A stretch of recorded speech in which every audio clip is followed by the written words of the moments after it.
సరే, ఇప్పుడు చిన్న పిల్లలు రోజు స్కూల్కి వెళ్ళే పిల్లలు బ్యాగులు మోస్తూ ఉన్నారు కదా, ఆ బ్యాగ్స్ వల్ల వాళ్ళ మీద పడే ఇంపాక్ట్ ఏంటి? డెఫినెట్లీ చాలా ఇంపాక్ట్ పడుతుంది.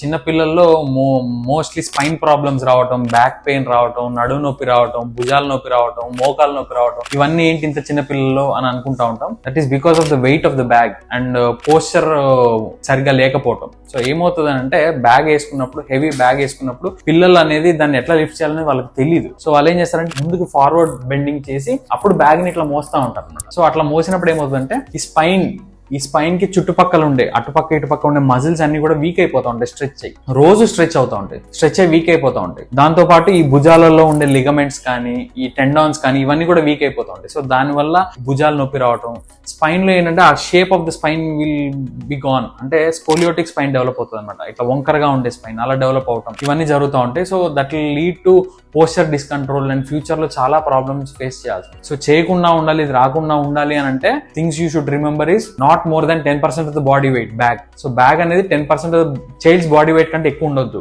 ఇంకొకటి ప్యాడెడ్ స్ట్రాప్స్ ఉండాలి, wide padded straps of the bags. And ఇంకొకటి వెనక పక్క కూడా ప్యాడెడ్ స్ట్రాప్స్ ఉండాలి. అండ్ ఇంకొకటి లిఫ్ట్ చేయడం అనేది, బ్యాగ్ వంగి లిఫ్ట్ చేయకుండా నీస్ బెండ్ చేసి బ్యాగ్ లిఫ్ట్ చేయడం అనేది నేర్చుకోవాలి. సో ఇలాంటి చిన్న చిన్న టిప్స్ తోని you'll be safe. And other than that books అనేవి ఎక్కువ క్యారీ చేయకుండా స్కూల్లో ఉన్న లాకర్స్ లో పెట్టుకుంటే it will be fine. Okay, thank you.